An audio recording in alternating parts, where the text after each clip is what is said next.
Halo Sobat Mania, kembali lagi di BRC Official, ada kabar menarik nih mengenai.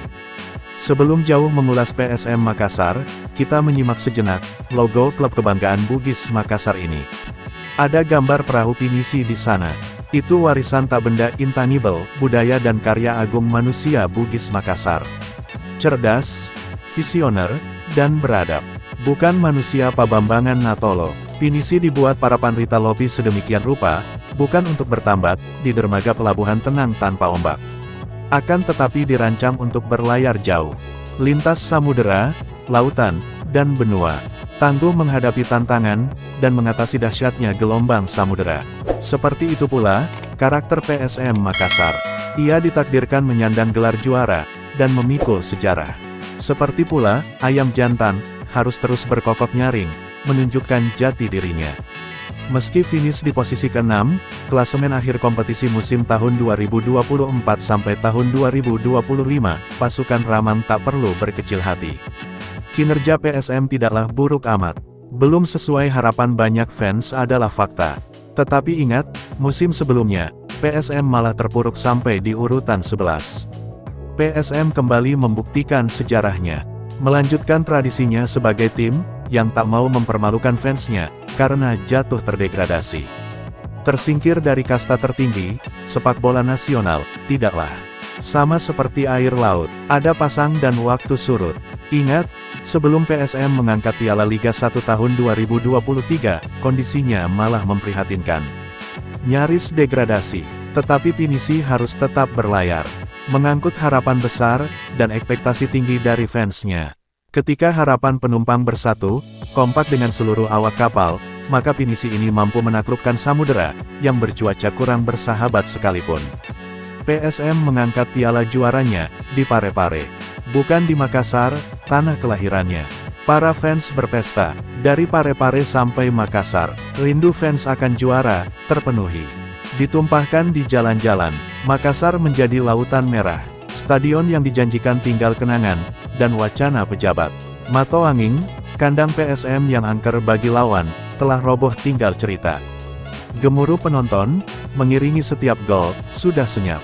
Tanpa stadion, PSM seperti Pinisi tanpa dermaga. Bermarkas di Parepare saja, jauh dari Makassar. Apalagi harus berlabuh di Batakan, Balikpapan, Kaltim. Penonton hanya terhitung ratusan. Kontras dengan di Parepare, ribuan jumlahnya. Apalagi dibandingkan Matoanging, setiap kali tim ayam jantan ini bertarung, menunjukkan jati diri dan menjaga siri napaks. Membela harkat, dan martabat penggemarnya. Itu pula salah satu beban berat, yang harus dipikul pengurus PSM. Biaya membengkak, pemasukan dari pertandingan minim, harga tiket dinaikkan, penonton protes. Ada yang ngambek, malah ada provokasi, mengosongkan stadion. Itu bukan sikap pencinta sejati. Hakikat pencinta fans sejati, ukurannya keikhlasan. Tulus menerima, dan mensupport sepenuhnya, kepada yang dicintai. Dalam kondisi apapun, manajemen dan tim PSM, hanya butuh dukungan, bukan sanjungan. Dukungan moral saja sudah memadai. Berperilaku tertib, dan taat aturan saja di stadion, akan sangat membantu.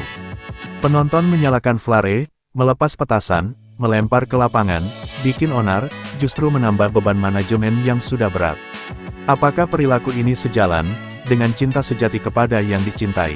Tidak, banyak yang mengaku pencinta PSM. Banyak yang teriak mau membantu. Bahkan, ada yang koar-koar mau menyuntikkan dana. Semua itu hanya lip service kampanye, pencari popularitas dan suara. Faktanya, hingga saat ini tidak ada yang serius. Tak satu pun yang datang ke manajemen, menyampaikan niatnya, apalagi menunjukkan uangnya. Omong kosong semua, pilpres, pileg berlalu. Semua mendadak mengidap amnesia, lupa apa yang pernah diucapkan. Tanpa rasa malu sedikit pun. Bosowa, Aksa Mahmud, Sadikin Aksa, masih tetap berkomitmen penuh, mengucurkan keringat dan darah dagingnya, untuk PSM. Dengan segala plus minusnya, belasan tahun, baginya PSM adalah harga diri masyarakat Sulawesi Selatan. Wajib hukumnya dijaga. Gampang baginya, jika tidak ingin lagi membiayai PSM. Sahamnya dijual, selesai. Atau, pindah markas ke Jawa. Biaya operasional, pertandingan kandang home maupun tandang away lebih ringan. Tetapi tidak, mereka tidak mengambil jalan keluar itu. Sejarah, jati diri, roh, spirit dan cinta PSM ada di sini, di Makassar. Itulah yang dijaga Bosowa. Apa keuntungan Bosowa menjaga PSM? Harga diri masyarakat Sulsel. Tidak ada, yang didapat malah cacian. Di demo sampai properti Bosowa dirusak. Mengaku mencintai PSM, tetapi merusak properti pemilik PSM. Apakah itu tidak keji, zalim? Pinisi PSM harus terus berlayar. Musim kompetisi mendatang, bisa sedikit lebih ringan, karena main di Parepare. Biaya operasional pertandingan kandang menurun. Pemasukan bisa meningkat, tetapi, seperti kata pelatih Bernardo Tavares, urusan finansial PSM masih mengganjal. Mendatangkan pemain bagus musim mendatang, membutuhkan biaya besar. Pemain minta gaji tinggi. Beban finansial PSM musim lalu, memang jauh lebih besar, karena bermarkas di Batakkan. Sama saja away terus, biaya berlipat kali. Mungkin PSM, akan mengalami kondisi, seperti awal 2 musim kompetisi lalu. Ditinggal beberapa pemain bagusnya. Begitulah dunia bola, perputaran pemain cukup tinggi. Klub berlomba merekrut pemain bagus. Kondisi serba keterbatasan itu, justru membawa hikmah terselubung, blessing in disguise, sepanjang musim bagi PSM. Anak-anak muda PSM, mendapat kesempatan dan ruang, untuk unjuk kemampuan, setelah memperkuat tim senior. Beberapa di antaranya, bukan hanya menunjukkan performa yang bagus, di tim senior. Bahkan dipanggil memperkuat tim nasional, di kelompok umurnya masing-masing. Juara, memang target dan harapan setiap klub, dan para fansnya. Tetapi mengorbitkan pemain muda, itu juga tujuan utama pembinaan di klub. Apalagi, mampu berkontribusi untuk kepentingan bangsa, tim nasional, di tengah kepungan pemain naturalisasi. Itu juga prestasi membanggakan. Haram bagi fans dan pemain PSM, mengubur impian kembali juara. Sadikin Aksa dan timnya, masih full komitmen. Coach Tavares dan stafnya, masih kita percaya, sebagai nahoda pinisi PSM yang tangguh. Piawai memoles pemain muda, menjadi bersinar. Nahoda tidak akan pernah menangis, ditinggal awak perahu. Nahoda pantang meratapi perahu bocor. 1 bintang di langit sekalipun, cukup bagi nahoda untuk jadi navigasi melayarkan pinisi. Aksa Mahmud dan Bosowanya, akan tetap jadi bintang navigasi PSM itu. Pura babara sompeku, pura tangkisi, goliko, pulebirengi telengen atau wali.